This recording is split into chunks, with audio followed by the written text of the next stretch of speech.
فتوے لگے تھے، کفر کے فتوے لگے تھے اسی بات کے اوپر۔ لوگ کہتے تھے کہ نماز حضور پاک کو معاف نہیں ہے تو ولیوں کو کیسے معاف ہوگی؟ یہی کہتے ہیں نا بھائی، حضور پاک کو نماز کی کیا ضرورت تھی؟ آپ تو نمازوں سے پہلے بھی نبی تھے۔ آپ تو کہتے ہیں میں اس وقت بھی نبی تھا جب آدم علیہ السلام کو بنایا ہی نہیں گیا تھا۔ آپ نے نماز پڑھی، امت کے لیے پڑھی۔ اگر آپ نماز نہ پڑھتے، فرض کے منگل کو نہ پڑھتے، امت اس کو سنت بنا لیتی نا۔ آپ نے سخت بیماری کی حالت میں نمازیں پڑھی، وہ اس وجہ سے پڑھی کہ کل امتیوں کو نزلہ زکام ہوگا تو یہ کہیں گے ہم بھی بیمار ہیں، یہ بھی نماز چھوڑ دیں گے۔ آپ حج کو گئے، آپ کو کعبے جانے کی ضرورت نہیں تھی۔ جب کعبہ رابعہ بصری رحمۃ اللہ کے پاس آ سکتا ہے تو آپ کے پاس نہیں آ سکتا تھا؟ آپ کعبے کا کعبہ تھے۔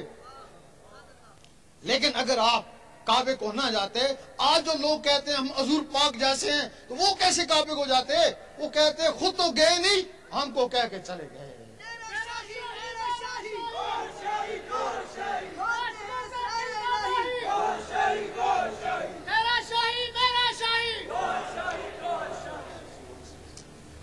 جب اس مقام پہ کوئی پہنچ جاتا ہے، ظاہری جسم سے حضور پاک پہنچے، اور یہ جو اندر کی مخلوقیں ہیں اس سے ولی وہاں پہنچتے ہیں۔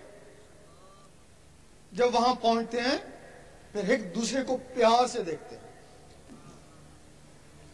بڑے دور سے آیا، بڑی محنت کر کے آیا، بڑی جان کی بازی لگا کے پہنچانا، پھر اللہ تعالیٰ اس کو بڑے پیار سے دیکھتا ہے۔ پھر اللہ فرماتا ہے میں تجھے دیکھ لوں، تم مجھے دیکھ لے۔ ایک دوسرے کو پیار سے دیکھتے ہیں، پھر وہ اللہ کا نقشہ اس کی آنکھوں میں آتا ہے، آنکھوں سے اس کے دل میں جاتا ہے۔ جب دل میں چلا جاتا ہے پھر اللہ تعالیٰ فرماتا ہے اب تو نیچے چلا جا، اب جو تجھے دیکھ لے وہ مجھے دیکھ لے۔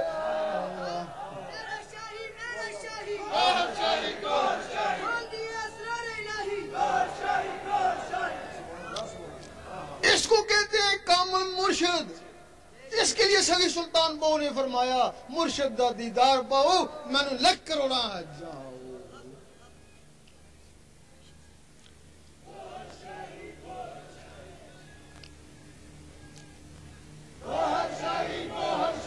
اور ایسی کاملین کے لیے حضرت ابو ذر غفاری کی حدیث ہے کہ یوم محشر میں یہ بھی چمک رہے ہوں گے۔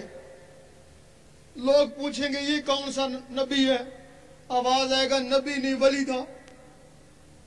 جا کے پہچان جائیں گے، ایک کہے گا اے اللہ میں نے اس کو وضو کرایا تھا چلو بخش دو، اور دوسرا کہے گا میں نے اس کو کھانا کھلایا تھا چلو بخش دو، اور تیسرا کہے گا میں نے اس کو کپڑا پہنایا تھا چلو اس کو بھی بخش دو، اور کچھ کہیں گے اے اللہ ہم تو تھے اسی کے۔ پھر اللہ کہے گا پھر جدھر یہ جاتا تم بھی ادھر چلے جاؤ۔ اللہ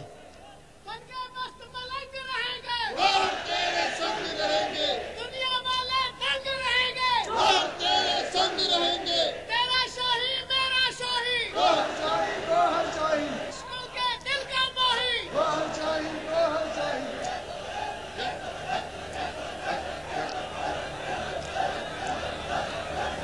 اب جو بیعت ہوتی ہے، بیعت ولی کی ہوتی ہے۔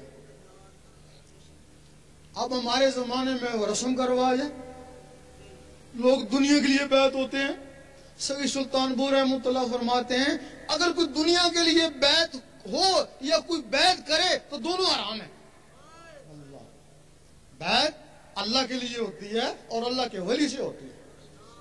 اب ہمارے ہاں رواج ہے، کوئی دادا ولی تھا نا، آگے اولاد تو ولی نہیں ہے نا، وہ رسم چلتی آ رہی ہے، صدیاں ہو گیا وہ رسم چل رہی ہے۔ وہ بیعت ہونے والے بھی خالی، بیعت کرنے والے بھی خالی، دونوں خالی ہے نا۔ بیعت صرف ولی کی ہوتی ہے۔ اگر ولی نہیں ہے تو بیعت کرتا ہے، بیعت کا کیسے خراب ہوا؟ وہ گدی نشین سجادہ نشین بیعت کرنا شروع کر دی، اصلیت نہ اس کو پتا نہ بیعت ہونے والوں کو پتا ہے۔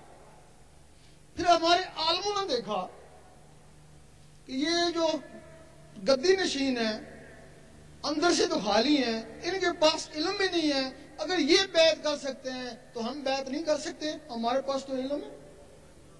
انہوں نے بیعت کرنے شروع کر دی۔ پھر ہمارے مفتیوں نے دیکھا کہ یہ جو عالم ہے ہمارے شاگرد ہیں، اگر یہ بیعت کر سکتے ہیں تو ہم بیعت نہیں کر سکتے، وہ پھر انہوں نے بیعت کرنے شروع کر دی۔ پھر وہ تعویذ لکھنے والوں نے دیکھا کہ ہمارے ذریعے تو لوگوں کو فیض ہو رہا ہے، اگر یہ لوگ بیعت کر سکتے ہیں تو ہم بیعت نہیں کر سکتے، پھر انہوں نے بھی بیعت کرنا شروع کر دی۔ اس طریقے سے یہ سلسلہ خراب ہو گیا۔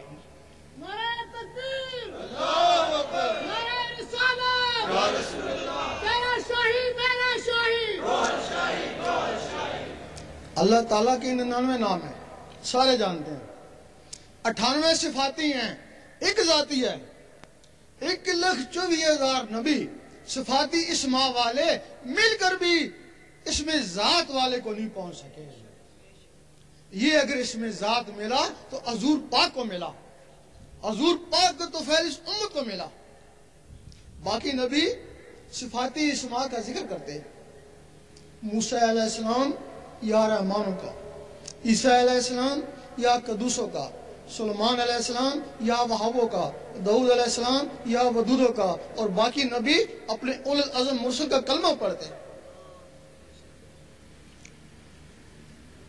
ایک دن موسیٰ علیہ السلام نے کہا اے اللہ دیدار دے، جواب آیا تاب نہیں ہے۔ کہنے لگے کسی میں تاب ہوگی، جواب آیا ایک میرا حبیب اور اس کی امت۔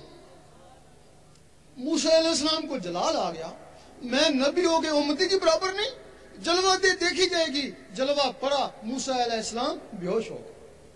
اب کیا وجہ ہے کہ موسیٰ علیہ السلام اس دنیا میں کوتور میں بے ہوش ہوئے اور حضور پاک سامنے جا کے مسکرا رہے ہیں۔ موسیٰ علیہ السلام کے جسم میں یا رحمانوں کا صفاتی نور تھا، وہ ذات کی تاب نہ لا سکے۔ حضور پاک کے جسم مبارک میں اس میں ذات کا ذاتی نور تھا، ذات کے سامنے مسکرائے، اور حضور پاک کے توفیل وہ اسم اس امت کو ملا، تب اس کو فضیلت ہو گئی۔ وہ نبی دیدار کو ترستے رہے، اور یہ ولی کہتے ہیں ہم دیدار کرتے ہیں۔ اب کچھ لوگ کہتے ہیں کہ یہ دیدار خواب میں ہوتا ہوگا، خواب میں ہوتا ہے، جن کا لطیفہ انا